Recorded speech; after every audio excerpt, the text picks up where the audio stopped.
tiempo en tiempo y cuando no hay béisbol, hay temas que de verdad motivan la discusión en todos los foros nacionales. Y cuando digo foros nacionales, incluyo el colmadón también. Y si tú no te sumas a esa discusión, no estás en nada.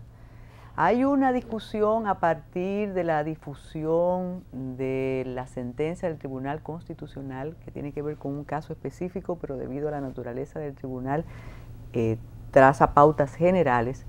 Una discusión que Luis González ha dicho que tiene dividida la sociedad, como cuando el caso Dreyfus, yo pienso que es un poquito más delicado, porque es una división que se basa en la negación a que tú te leas las 147 páginas y entiendas que hay cosas positivas, que hay cosas negativas y que hay algo más que los clichés, y ya me expongo a muchísimo diciendo eso. Si tú partes de decir que somos racistas y haitianofóbicos o que son nacionalistas y haitianofílicos, nunca vamos a buscar la lectura adecuada. Tenemos el placer de tener con nosotros a Miguel Valerio Giminián, que se define como abogado. Y definirse como abogado implica un acercamiento a, yo abjuro de decir la verdad, porque la verdad es muy... pero que trata de analizar conforme a parámetros jurídicos que no necesariamente son éticos, que no necesariamente son humanitarios y que tienen que ver con la ley, que es dura. Bienvenido, Miguel, al programa. Gracias, doña Carmen. Sí, estamos divididos a unos niveles que si yo comienzo a decir, bueno, llegó el momento de la regularización, dice, tú estás a favor y eres anti-haitiano. Sí. ¿Cuál es la lectura que Miguel Valerio Giminián le hace a esta sentencia? Mira, lo primero es que hay que ser objetivo. El derecho es una ciencia objetiva, como tú dices. Un tema es la ética, un tema es el derecho. En buen derecho, la sentencia tiene muchas virtudes. La primera virtud es que el Tribunal Constitucional se mojó, como dicen en España.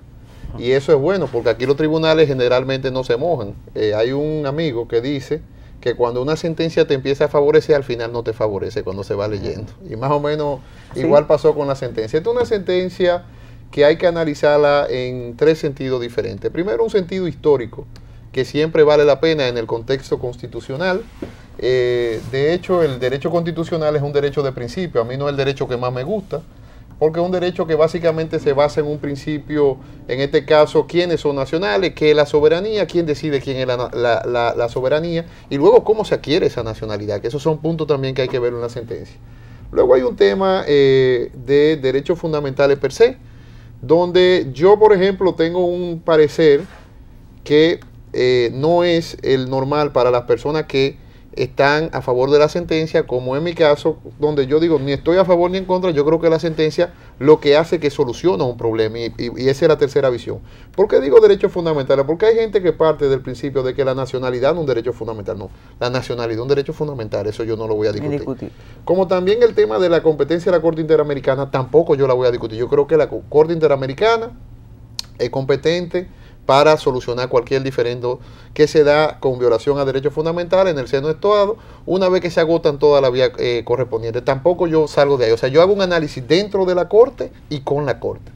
Ahora bien, la sentencia tiene otro tercer elemento interesante, que es el elemento de qué problema soluciona esa sentencia y por qué yo digo que se moja. Se moja porque si esa sentencia no hubiera definido el tema de extranjería, que es el fondo de extranjería en tránsito, en el día de hoy, en vez de 10 millones de dominicanos, hubiera 15 millones de dominicanos, colapsaran todos los servicios públicos, incluyendo el sistema de salud, el sistema de educación, porque para nadie es un secreto el problema que hay en Haití. ¿Qué hace la sentencia? Primera situación, la sentencia, que son de las cosas que a mí me llama mucho la atención. Yo acabo de leerme ahora el tema de la doctrina Parot en España, y realmente ahí sí hubo un tema de irretroactividad de la ley.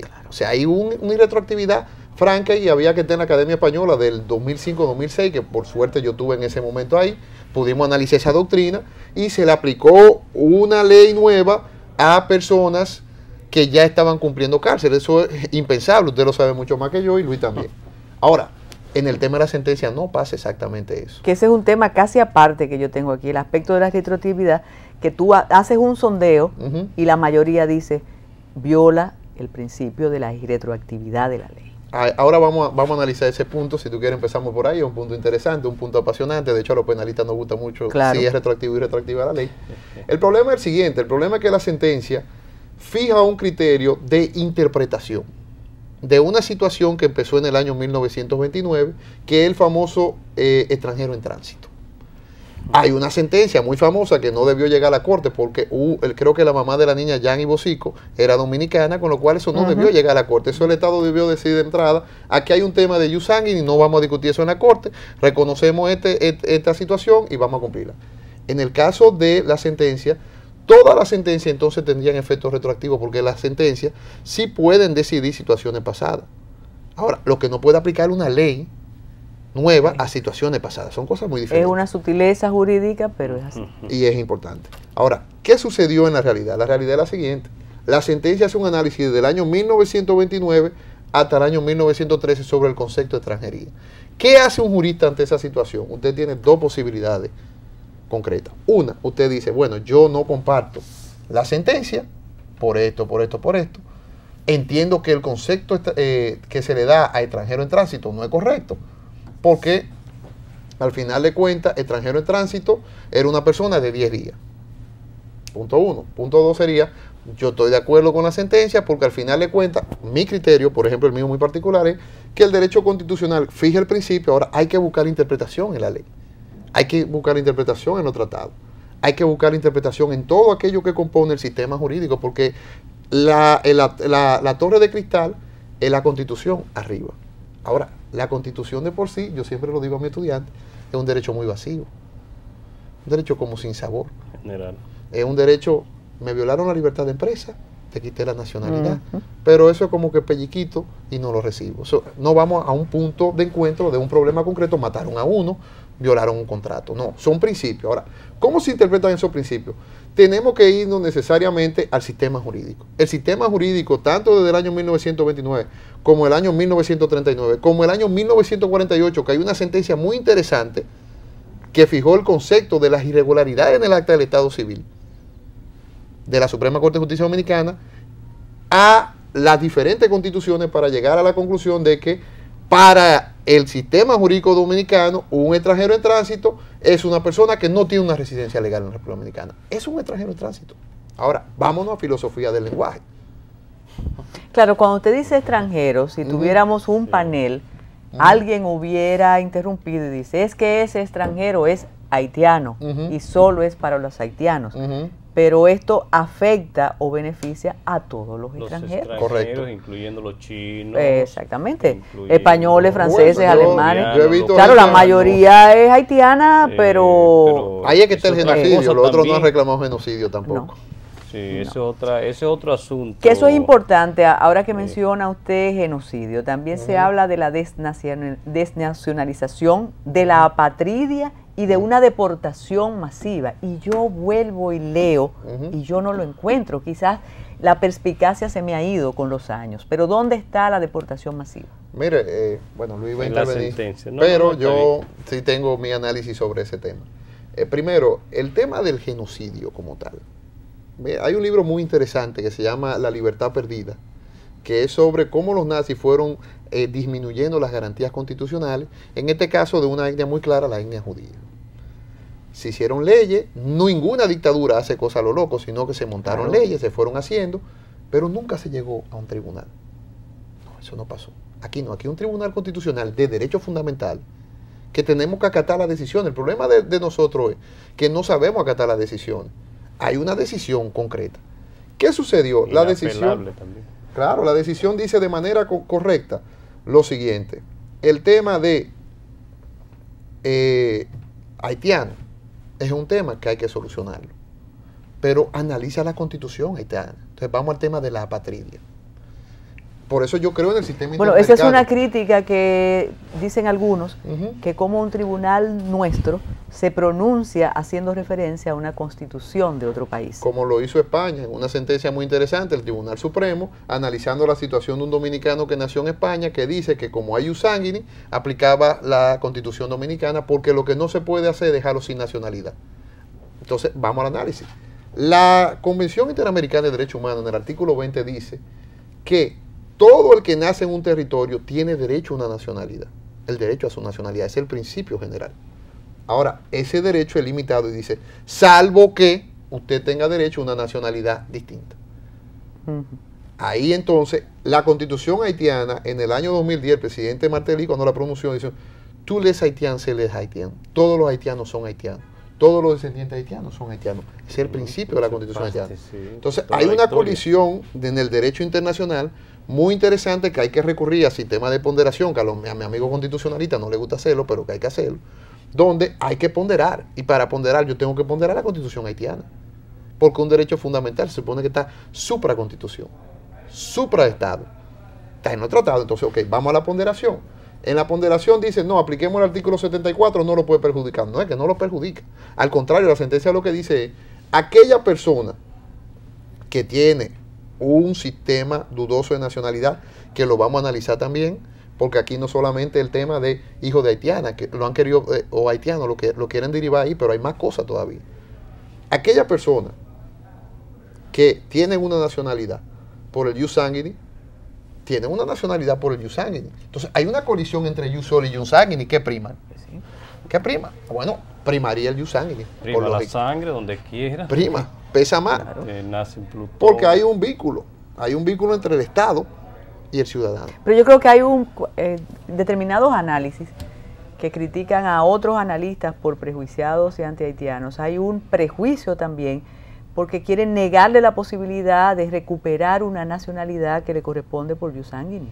Mira, hay un punto interesante. Aquí se fue desapercibido. ¿Cuál fue la relación del Estado haitiano ante esa situación?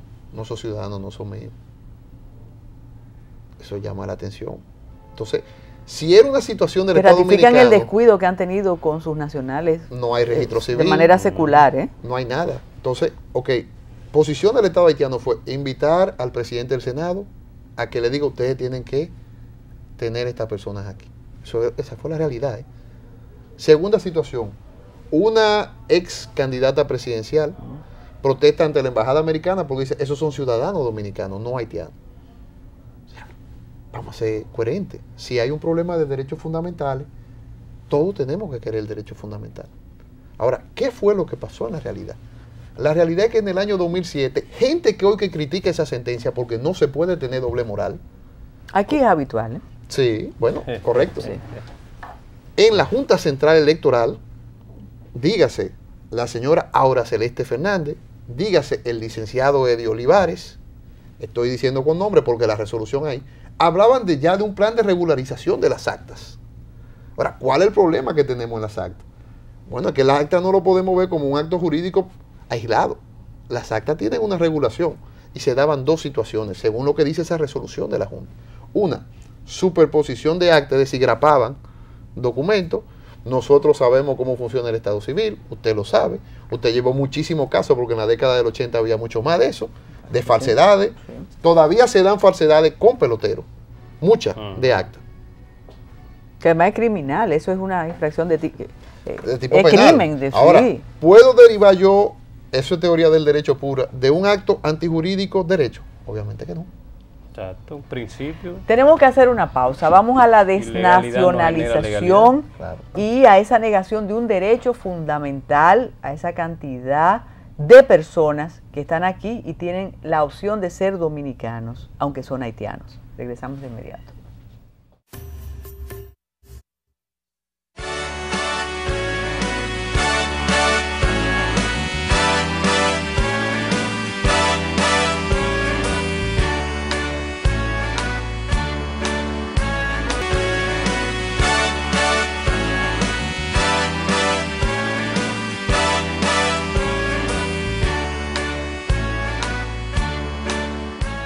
Siempre pienso en la cantidad de dominicanas y dominicanas que tienen 15, 20 años en Estados Unidos y en algunas ciudades europeas sin ningún estatus legal. Y sería tan útil que existieran esas organizaciones allá para que de verdad el problema de esos dominicanos tuvieran la vigencia y la presencia en los medios como tienen aquí.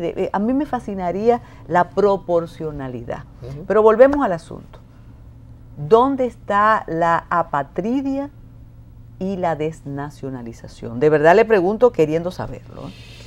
Mira, ese es un punto fundamental de qué es un derecho fundamental y cómo se constituye un derecho fundamental. Si partimos de la lógica de aquellos que están en contra de la sentencia de que la nacionalidad es un derecho fundamental, que yo lo comparto, porque yo he dicho que sí, que ahí estamos totalmente de acuerdo, tendríamos que llegar a la conclusión de que un derecho fundamental no me lo da un acta. Luego hay una colisión de derechos fundamentales, pero cuando usted pondera, hay un principio básico que está en todos los tratados internacionales y que también hay que analizarlo desde la Declaración de Derechos Humanos de 1948, que es el tema de que en materia de nacionalidad el Estado es soberano, de regular como entienda. Entonces, aquí hay un punto lógico. Otro punto lógico es el siguiente. Ante una sentencia tan controversial, entre comillas, porque a nadie le quitó nacionalidad, le está diciendo, vayan a un proceso judicial y demuestre entonces con actos de notoriedad. Al contrario, para regular, darle la oportunidad de regular. Claro. Entonces, vaya a un proceso y en el proceso pruebe. Sí. O la Junta, que es la Junta, se lo puso a cargo de la Junta la sentencia. Pero ahí está, Miguel, perdón que te interrumpa. Ahí está una de las razones por las cuales le digo, doctora, que veo la división de una distinguida diputada y luchadora dominicana, la doctora Minú Tavares Mirabal, ha dicho que ella en ningún caso aceptaría el tema de la nacionalización, naturalización, porque aceptar eso, Miguel y doctora, es aceptar entonces que hay de fondo, ellos están violando un derecho y aceptar que ellos no son dominicanos y que sí son. Entonces, lo que estoy viendo es eso, radicalización. O sea, posiciones tan radicales que no veo, doctor, de qué manera vamos a lograr que haya un acuerdo. O sea, ¿cuál es la solución que le vemos a este asunto? Mira, a la doctora Minú Tavares Mirabal no le luce. Vamos a hablar la cosa sin pelo en la lengua, ¿no? Como a mí me gusta hablar. Porque la doctora Minú Tavares Mirabal es diputada, juró por una constitución y en democracia usted acata las decisiones de un tribunal constitucional. Yo he visto muchos políticos de fuera, de hecho tengo mucha amistad con muchos políticos extranjeros, que cuando sale una decisión adversa dicen hay que acatarla, aunque yo no la comparta. Entonces, ¿por qué yo digo eso? Señores, vamos a hablar en términos reales. Aquí no se están inventando una conspiración.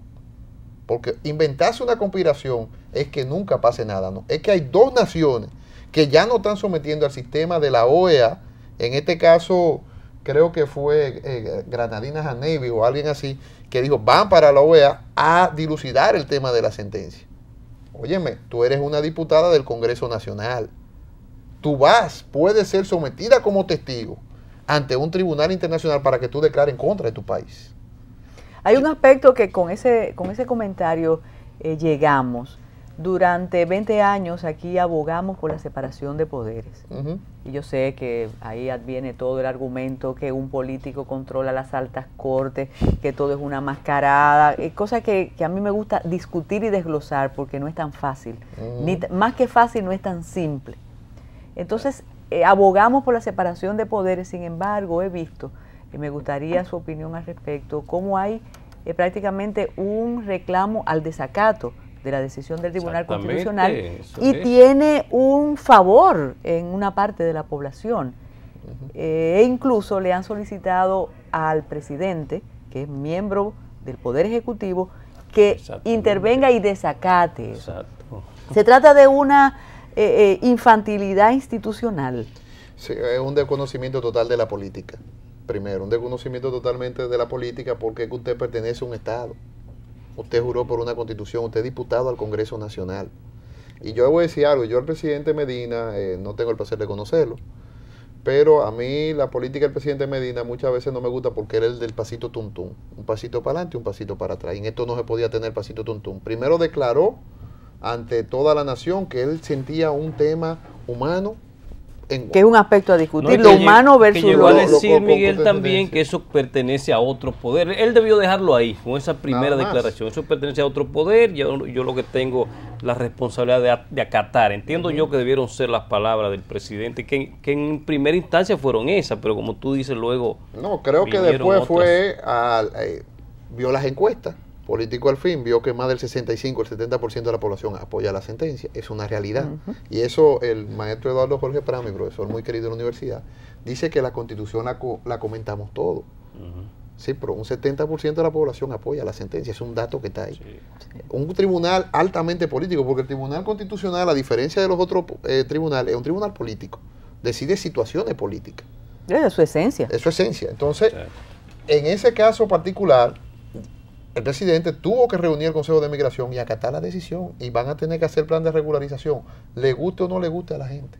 Doctor, el miedo a las sanciones internacionales y al rechazo de organismos internacionales y al acatamiento de las instancias para dilucidar este caso, tiene a un sector también un tanto atemorizado, porque dice, incluso una magistrada muy apreciada dijo que nos espera una condena y unas sucesivas condenas internacionales.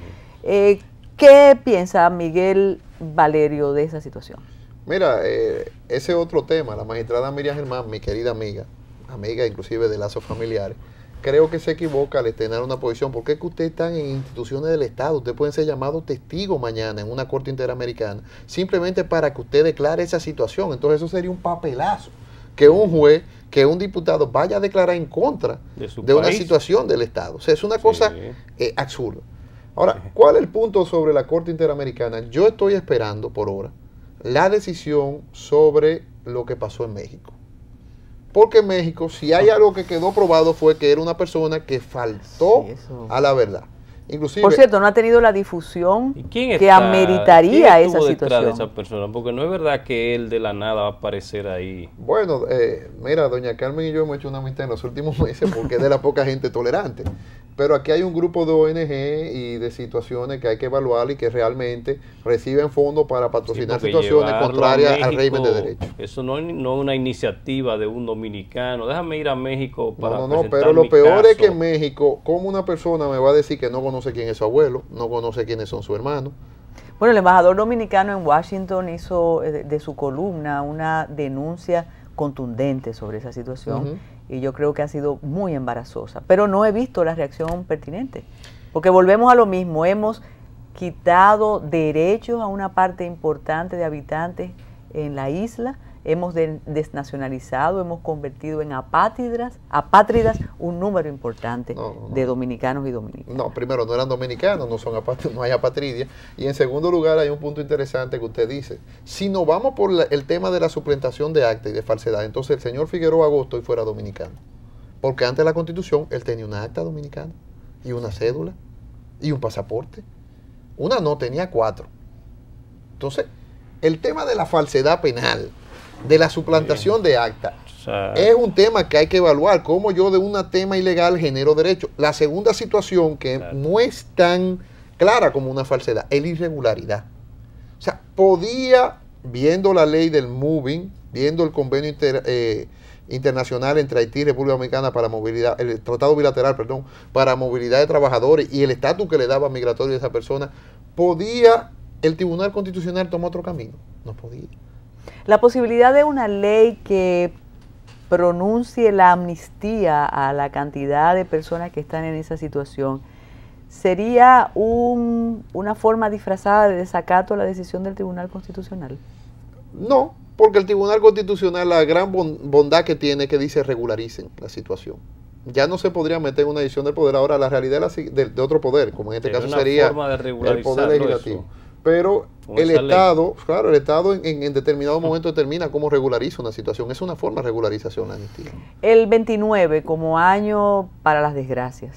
¿Por qué se refieren y el punto de partida es el 1929? Para que se entienda. Sí, porque fue la primera constitución que acogió el término tránsito y a partir de ahí fue que se hizo el análisis. Hay gente que ha llegado al extremo de que gente que murió, como el doctor Peña Gómez, dice, no, porque hasta Peña Gómez se fue. Bueno, pero no es que Peña Gómez se fue, no se fue. El caso de Peña es diferente porque es un adoptado por dominicanos. Además, doctor y doctora, porque también es de 1929, la división fronteriza establece el acuerdo de 1929 y protocolo de revisión del 36, que ustedes recuerdan que pasó luego en el 37. Entonces, por eso 29, porque es ahí, a partir de ahí, tomando lo anterior de 1777, Aranjuez y todo eso, pero en el 29 formalmente es que se establece la frontera dominicana y haitiana, es lo que establece el artículo 9 de la Constitución de la República Dominicana. Mientras hacemos las disquisiciones doctrinales, que siempre van a ser fascinantes,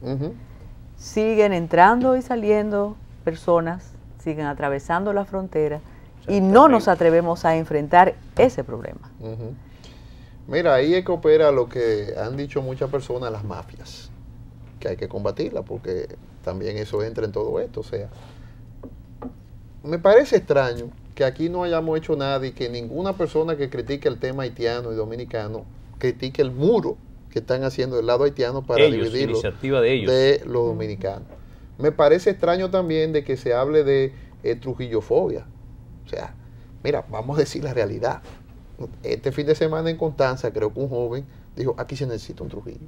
Sí, ¿No dijo? Unos jóvenes, textual. Entonces estimuló unos jóvenes. Ahora, en democracia podemos estar nosotros pensando 60 años después en Trujillo. Y quieren vendernos eso. O un periodista, creo que el señor Juan Bolívar Díaz, que habló de genocidio. Oye, la palabra genocidio es una palabra muy fuerte. Y yo cuidado. Siempre he dicho que aquí... exterminio de una raza, de un grupo humano. ¿Y qué es lo...? No, pero que lo primero es que no hemos visto a gente corriendo, no hemos visto gente presa, no hemos visto gente torturada, no hemos visto gente fusilada. Pero el grande, importantes periódicos europeos y estadounidenses sí hacen pensar con sus reportajes que esa situación existe aquí. Y eso es muy peligroso y delicado para el Estado dominicano. Usted dijo ahorita una realidad, el Estado no tiene quien lo defienda en esa materia. Nosotros hemos visto los últimos arbitrajes internacionales cómo ha sido la situación ya en el ámbito comercial. Sabemos también que se mete mucha pata a lo interno, pero la realidad es que el país necesita y la Cancillería debería tener una unidad dedicada solo a eso, que por lo menos hicieran cosas, defensas buenas a nivel internacional, por lo que uno ve y refleja, no es tan bueno. Necesitamos calidad en ese sentido. Con el proceso de regularización, ¿qué debe hacer un nacional haitiano que está aquí y que vino a hacer un trabajo de construcción de una carretera? Llegó con visa, ¿verdad? ¿Qué tiene que hacer para vivir tranquilo aquí? Bueno, de entrada tiene que someterse a la regla del juego. Yo estaba viendo hoy un Twitter, el Twitter es fascinante, lo que usted no ve en Twitter no pasó. Pero estaba viendo un Twitter que decía que estaban exigiendo factura telefónica, factura de telecable, factura, pero eso es lo que exigen a nivel internacional. O sea, tú tienes que demostrar un vínculo con el Estado, no puede ser una cosa fantasma. Entonces se quieren burlar de situaciones que es lo que pasa a nivel internacional. Como le gusta tanto ver lo internacional, lo que pasa en el ámbito internacional. Yo no estoy en una posición nacionalista, ni estoy en una posición no nacionalista. Yo estoy en una posición del derecho. Y esa posición del derecho manda que hay una decisión que manda una regularización, hay que ver el plan cuando salga y salga la aplicación. Hay una decisión que no quita nacionalidad, eso es mentira. Al contrario, le dice, vamos a ver en los tribunales caso por caso, no se puede ver en totalidad, porque eso sí fueron perseguidos y no vamos a analizarlo caso por caso. Si la sentencia hubiera dicho, tomen a todos aquellos que parezcan haitianos y que vayan a un tribunal a probar su nacionalidad, ahí estuviéramos hablando de un problema. Pero estoy diciendo caso por caso. Tenemos que hacer otra pausa, regresamos con Miguel Valerio Jiminián.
Quizás estamos muy lejos de llegar al respeto a una sentencia. Nunca se va a querer una sentencia 100%, porque una sentencia decide conflictos, Claro, decide situaciones. Siempre hay Una parte es beneficiada y otra parte perjudicada, pero sí notamos, y ya usted es muy joven, usted pertenece como una tercera generación de abogados post-tiranía, que no logramos la institucionalización del Poder Judicial y del Ministerio Público, de respetar lo que decidan, nos guste o no nos guste. Y ni las personas que están en el Ministerio Público, ni que forman parte del Poder Judicial, tienen que ser agradables ni simpáticas. Tienen que ser solemnes, eso sí, austeras, no exponerse mucho al público. Que es lo que se ha Entonces, perdido. llegará un día que a usted le analizarán, cuando tenga 20 años más, cómo usted asume defensa de verdad interesantes y que a veces se piensa que no son defendibles, ¿no? Sí, mira, yo te digo algo, a mí la camisa blanca y la corbata negra me cansa, me aburre. Pero le quedan bien, ¿eh? Pero es mi oficio, yo lo digo que es mi oficio y hay que hacer mi oficio. Y no la uso por gracia, por ejemplo, hoy estuve en el tribunal, mañana tengo que ir al tribunal con otro conflicto. Pero el abogado aprende algo, gana o pierda, al otro día olvida y si no te favoreció, recurre. El alma de la toga, se pierden como ajenos. Eso es así. Entonces, ¿qué es lo que yo entiendo? El abogado aboga. Hay una sentencia del Tribunal Constitucional que yo la defiendo en dos vertientes. Primero, la defiendo porque entiendo que es una joya de decisión. No es como la han querido maldecir, sino trató todos los temas. Y en segundo lugar, yo quiero felicitar al profesor Milton Ray Guevara porque lo que hizo fue que lo que él enseñó en la universidad lo llevó a una sentencia. Ahí no hay ni un punto que Milton Ray Guevara en la universidad decía de otra manera. De hecho, en la universidad había una división muy clara entre Eduardo Jorge Prat y Milton Ray Guevara. Ambos fueron mis profesores al mismo momento. Milton Ray Guevara de Constitucional, Eduardo de Introducción al Derecho en aquel entonces, que veía temas constitucionales. Y eran dos visiones totalmente diferentes del derecho. Pero mira, así es interesante. Hay dos visiones y una decisión dependiendo de la investidura. Correcto. Como en el derecho penal. Correcto. Cuando se decide, cuando se discutía o se discuten los delitos políticos y los delitos comunes, hay diferencias casi hasta la violencia, pero al momento de tomar una decisión, la toma quien tiene la aptitud. Digo, mencioné ese caso como con muchos temas.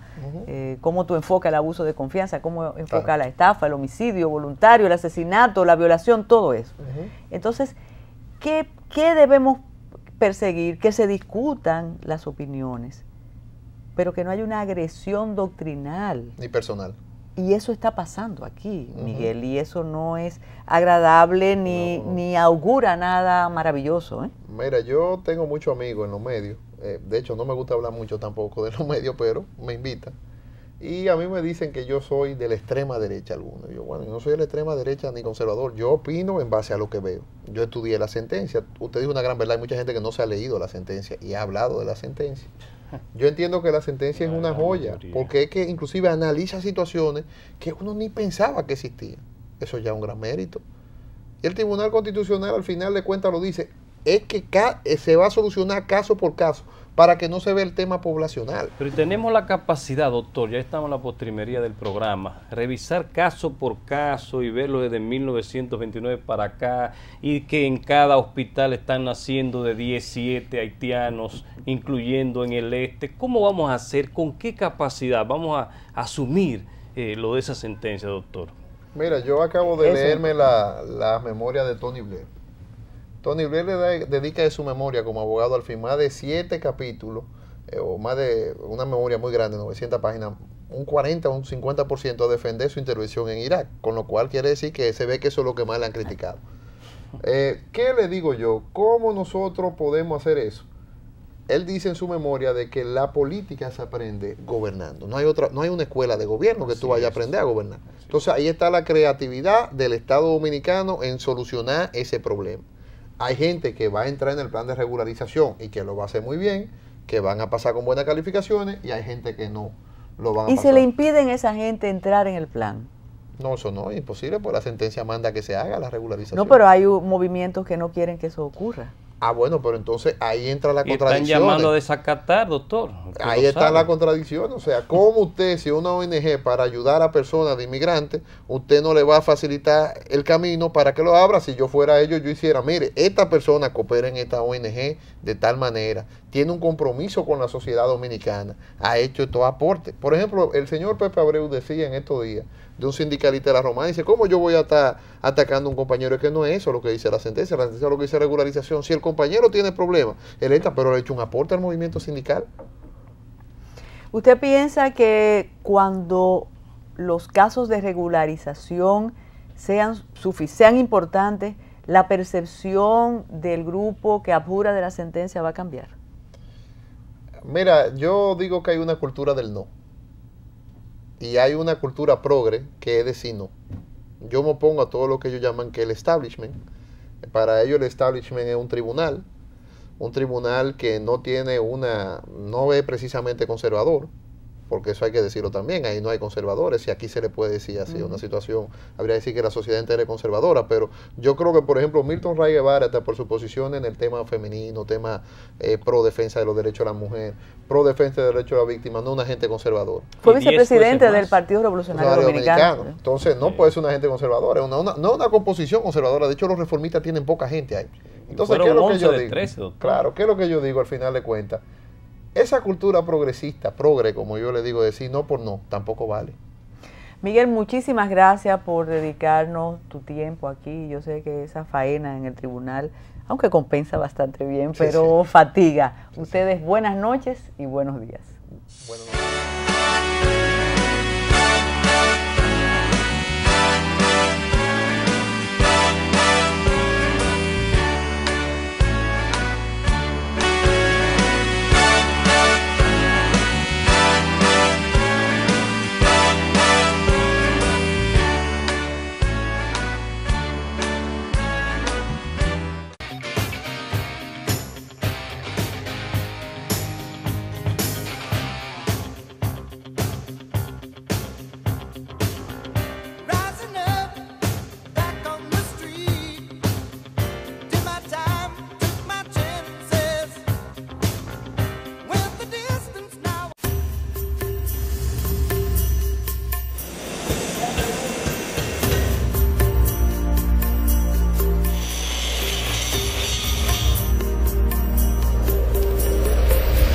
Anterior estábamos con las manos atadas, nos retardábamos con los trabajos por falta de recursos. Con poco equipo, maquinaria obsoleta. Y estábamos trabajando como en la edad de piedra. Esperábamos una persona, sí, que venía de lo que es de allá del gobierno, pero no esperábamos que era la visita del presidente a unos humildes trabajadores que no teníamos un alcance de llegar a donde él, pero él pudo llegar hacia nosotros, gracias a Dios. No ha hecho un financiamiento para poder avanzar. Nos han activado con todo, tenemos maquinaria buena para resolver y hacer buen producto y trabajar bien. Antes de llegar el presidente había muy mínimas personas trabajando, pero esperamos llegar a 500 empleos. En el barrio de nosotros ya nos miran con otra cara. Mira, ese muchacho es serio, que trabaja ya. Ahora no tenemos miedo de que lleguemos a la casa del 24 y encontremos la mesa vacía. Ahora por lo menos estamos seguros de que se va a comer día duro. Se va a comer. Lo que hay primero que prepararse, constituirse en compañía, que el presidente está en ayuda a los pequeños empresarios. Sin embargo, aparte de las disposiciones, hay dos votos disidentes con argumentos contundentes. Esa posición de las dos integrantes del Tribunal Constitucional, ¿cómo la evalúa Valerio Giminián? Mira, la disidencia en un voto judicial es primero legítimo, eso hay que entenderlo así. Lo evalúo en un sentido de que es la visión, la otra visión, pero también lo evalúo en un sentido racional, diciendo de que al final de cuentas, si uno suma, es minoría dentro del tribunal. Entonces, son votos que servirán en la Corte Interamericana para avalar una posición contraria, pero la realidad es que un voto disidente no hay que tenerle miedo. O sea, la disidencia es buena, inclusive eso es la diversidad de la democracia.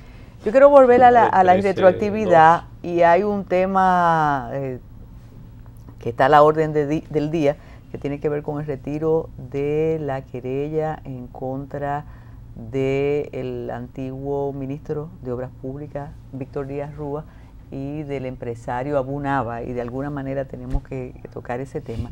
Pero volvamos a la irretroactividad, Valerio. ¿Por qué se insiste en la irretroactividad, en la retroactividad de esta decisión? Sí, mira, lo que pasa es lo siguiente, vamos a ver, cuando usted legisla, usted tiene forma de legislar diciendo, son dominicanos, todos aquellos que adquirieron la nacionalidad a amparo de constituciones anteriores, pero adquirir la nacionalidad no es un automático. O sea, adquirir la nacionalidad conlleva cumplir con una serie de requisitos, y la sentencia, por eso es que yo digo que no es retroactiva, porque lo que dice no es que usted adquirió la nacionalidad, sino que tal vez pueda haber un acta falsa, puede haber un acta irregular, puede haber cualquier situación que ese acto fundamental que hace el Estado al entregar un documento que avala su nacionalidad, porque si un derecho fundamental usted no necesita un acta de nacimiento. De hecho, los ingleses, parte de la pelea que han tenido en los últimos años es que no quieren registro, porque creen que el Estado está interviniendo en su vida privada, no quieren que sepa dónde yo vivo ni nada de eso. Y muchos norteamericanos ni siquiera tienen pasaporte, tienen el ID. Entonces, el tema del registro es una situación compleja, pero al final de cuentas no es irretroactiva, porque lo que hace es, sí, es verdad, son dominicanos aquellos que hayan adquirido la nacionalidad al amparo de constituciones anteriores. Sí, pero es que usted no la adquirió. Y el caso más dramático que sirve siempre en esta discusión para conmovernos. Una persona tiene 20 años viviendo aquí, llegó indocumentada, y ahora le dicen, no, usted no es de aquí, usted tiene que regularizar su situación, o se va para su país. ¿Cómo arreglamos esa situación? Mire, yo le voy a decir algo. O sea, yo estoy en contra de la emigración y de la inmigración. Primero, porque la emigración, desde mi óptica, es un fracaso del Estado Dominicano con unos ciudadanos, salvo que usted sea Albert Einstein, se vaya a una universidad a dar clase, o usted sea un gran empresario que tenga negocio en el exterior. Después, lo otro es situaciones. ¿Cuántos dominicanos hay en Estados Unidos que no pueden viajar a República Dominicana porque tienen 20 y 25 años ilegales allá?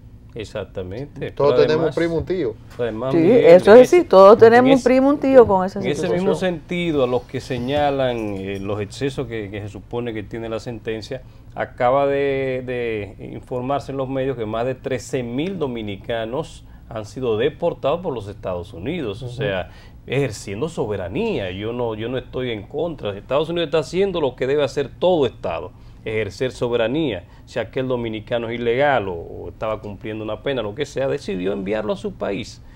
Y eso no es lo que está planteando la sentencia. O sea, yo no soy experto en eso, igual que la doctora, la leí, claro, no con la capacidad que ella la tiene, pero lo que veo es eso, es que se ha tomado este asunto y se ha desvirtuado, y por eso es que usted que me está mirando, ciudadano que no entiende mucho los tecnicismos, se ha dejado confundir quizás. No lo podemos ver como un problema, sino como una oportunidad de usted regularse, de usted decir, sí, yo quiero, o soy dominicano, lo estoy demostrando, o tengo la opción de optar por la naturalización de la... Eso es lo que se está diciendo, eso es lo que estoy viendo, doctor y doctora. Hay un asunto cultural y también nosotros somos muy acogedores con las personas extranjeras. Si nace una criatura de dominicanos en España, cumpliendo con unos requisitos que exige la Constitución española, que usted lo conoce perfectamente, hay que ir al consulado que está en la esquina de Aravaca y tú declaras a tu muchacho. Aquí al parecer, sobre todo la migración haitiana no tiene esa costumbre de ir a su consulado. No, mira, peor todavía, el señor Paraíso, que esto es de la cosa extraña de este país. Vamos a hablar claro. El señor Paraíso ha tenido una ofensiva. Yo no sé si se nacionalizó dominicano, ojalá. Ahora, durante su administración, por ejemplo, los pasaportes y las actas y todo lo haitiano subió $50. Imagínate. El señor Paraíso, ¿no? ¿Verdad? El señor Paraíso hace una lucha, hace una catarsis, pero el señor Paraíso no es ciudadano dominicano.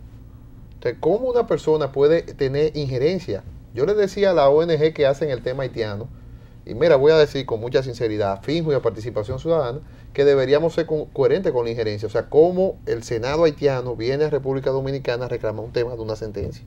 Nadie se pronunció. ¿Y lo hizo? Y lo hizo. O sea, eso fue injerencia. Tiene que haber coherencia. Entonces yo lo que veo es que estas organizaciones son organizaciones que tendrán su rol en la sociedad civil, yo estoy de acuerdo, pero no son tan coherentes. Luego hay una serie de organizaciones que viven de eso. O sea, a mí me interesa, por ejemplo, el Centro Kennedy. El doctor decía algo interesante sobre el tema, la administración Obama y la migración. Eso es apasionante. Acaba de salir un reporte muy interesante donde la administración Obama, el Nobel de la Paz, ha sacado a todo el mundo allá y lo ha hecho bien. Porque el derecho no regula por pena ni por humanidad. Dura lex sed lex. Esa es la ley. Si no hay piedad, en el proceso penal no hay piedad. Y el derecho tampoco tiene piedad. Entonces, tú ves gente, por ejemplo, que pueden ser susceptibles del apoderamiento de una querella, la fiscal del distrito opinando en contra de una sentencia. Yo le mandé un Twitter, porque ahora el Twitter es la moda, diciéndole, mire, pero usted mañana puede ser apoderado de una querella por falsedad de un acta. Que eso sería un tema después analizar entre juristas, el compromiso en las redes sociales de las autoridades. Claro. En una ocasión en el matutino alternativo intentamos hacerlo, pero es difícil también ese tema. Y además que el trabajo de un funcionario quizás no le permita estar tanto tiempo frente a un Twitter, tú sabes, porque eso es difícil. Hay un tema en las redes sociales, son transparencia, es comunicación alternativa, eso es la realidad, pero una gente que toma decisión o delibera no debería estar opinando sobre algo que puede caer en su mano deliberando. Eso es el 1 más 2 del derecho. Yo no puedo opinar, yo hablo por mi sentencia o por mi dictamen si soy fiscal. Luego no puedo opinar. Eso es como el abogado que se pone a hablar y después va al otro día el cliente del que usted habló. O sea, el abogado generalmente aboga por su cliente. Yo no me puedo meter en la realidad de lo que pasó. Lo que pasó ahí, nada más sabe quién lo cometió. Y a propósito de querellas y de disposición del Ministerio Público, nos enteramos hoy, desde ayer, en algunos medios digitales y ya en la prensa que no es digital, del retiro de la querella de una organización de abogados en contra del el exministro Víctor Díaz Rúa y del empresario Abu Naba. Mi cliente. ¿Cómo funciona el retiro de una querella cuando se trata de prevaricación? Lo primero es que el retiro de una querella en acción pública no limita el ejercicio del fiscal de investigar, con lo cual nosotros como abogados del señor Abu Naba y las instrucciones que hemos recibido de la multinacional Saudi Petroleum es que nosotros estamos dispuestos y estamos claros de que hay que investigar, que hay que aclarar cualquier situación. Ahora bien, para nosotros el Ministerio Público y el Ministerio de Obra Pública es el Estado Dominicano, y el contrato habla de que ante cualquier divergencia, primero hay un acuerdo amigable entre las partes, representado por el Ministerio de Obra Pública, y luego está el tema de un arbitraje internacional. Nosotros no vamos a tener una colisión con el Ministerio de Obra Pública porque de hecho tenemos muy buenas relaciones comerciales, mi cliente tiene muy buenas relaciones comerciales con él, pero sí era lógico que ante cualquier situación el primero que notificase fuera el mismo Ministerio de Obra Pública, ahora administrado por otra persona, porque en el caso del señor Abu Naba, estos contratos no son de ahora, son desde el año 1996, de manera constante, por situaciones muy propias del mercado de asfalto. Desde el 96, doctor, desde el año 1996. Incluyendo los 2000-2004. Correcto. Okay. El contrato principal que se cuestiona fue en la administración de Miguel Vargas Maldonado. ¿Y no había ninguna queja, ninguna querella durante todo ese tiempo? No, jamás. ¿Y las condiciones eran similares? Peor todavía, sí, claro, peor todavía. Nosotros nos enteramos por la televisión de que había un problema. Nunca nos habíamos enterado. Hacemos una pausa y regresamos.